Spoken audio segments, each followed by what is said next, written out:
మంత్రి కోమటిరెడ్డి వెంకటరెడ్డిపై తీవ్రస్థాయిలో ధ్వజమెత్తారు బీఆర్ఎస్ ఎమ్మెల్యే పాడి కౌశిక్ రెడ్డి.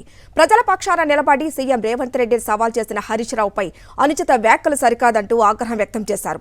100 రోజుల హామీలు అమలు చేస్తామన్న కాంగ్రెస్ ప్రజలను మోసం చేసిందని, మళ్లీ లోక్సభ ఎన్నికల ప్రచారంలో అవే అబద్దాలతో మోసం చేయాలని చూస్తున్నారని ఆరోపించారు. ఈ రాష్ట్ర మంత్రివర్గంలోనే సబ్జెక్ట్ లేని సన్యాసే కోమటిరెడ్డి వెంకటరెడ్డి ఒక జోకర్, ఒక బ్రోకర్, ఒక తాగుబోతోడు.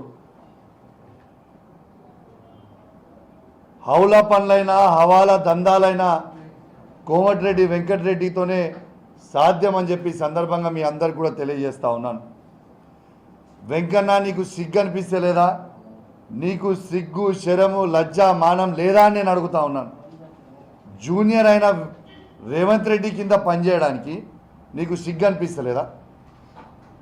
ఒక తెలంగాణ ద్రోహి రేవంత్ రెడ్డి, అట్లాంటి రేవంత్ రెడ్డి గారి కింద పనిచేస్తుంటే నీకు సిగ్గు అనిపిస్తలేదా, శరం అనిపిస్తలేదా అని నేను అడుగుతా ఉన్నా. ఇవాళ రేవంత్ రెడ్డి గారు మీ మీద నమ్మకం లేకనే ఇవాళ హరీష్ రావు గారు ఆ సవాల్ విసిరినరు.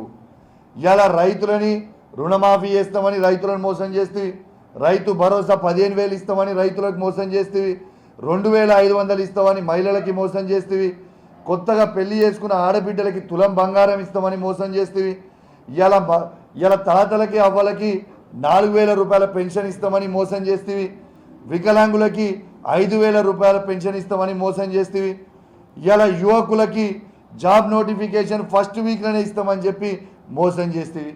ఇవి నువ్వు చేసిన మోసాలు కాదా? మళ్ళీ నేను ఎట్లా నమ్మమంటున్నావా? నిజంగా చెప్తా ఉన్నా, ఈ కోమటిరెడ్డి వెంకటరెడ్డి గారికి ఖచ్చితంగా మెంటల్ హాస్పిటల్ తీసుకుపోవాల్సిన అవసరం ఉన్నది. ఎందుకంటే ఆయన మానసిక పరిస్థితి మంచిగా లేదు.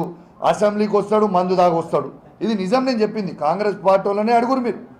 అసెంబ్లీకి వస్తాడు, మందు దాగొస్తాడు. మొన్నటిదాకా పార్లమెంట్ వేయండు, మందు దాగొస్తాడు. ఏం మాట్లాడుతాడో ఆయనకే తెలియదు. నేను హరీష్ రావు గారి మీద ఆయన విమర్శించిన తీరు నేను తీవ్రంగా ఖండిస్తూ ఉన్నాను. హరీష్ రావు గారు ప్రజల పక్షాన మాట్లాడిండు తప్పితే, ప్రజల పక్షానని ఏమడిగిండే హరీష్ రావు? అడిగిందంటే తప్పేముంది? మీరు 100 రోజులల్లా 6 గ్యారంటీలు అమలు చేస్తామని పెద్ద పెద్ద పేపర్ యాడ్లు ఇచ్చి బాజాబ్తు మైకులు పట్టుకొని చెప్పింది మీరే కదా. అది కూడా ఈ 100 రోజులు కాదు, ఆగస్ట్ 15 వరకు అవి కూడా చేస్తామని చెప్పండి అని అడిగిండు. ఇది తప్ప? మా నమ్మకం నువ్వే జగన్, మా నమ్మకం నువ్వే జగన్, మా నమ్మకం నువ్వే జగన్.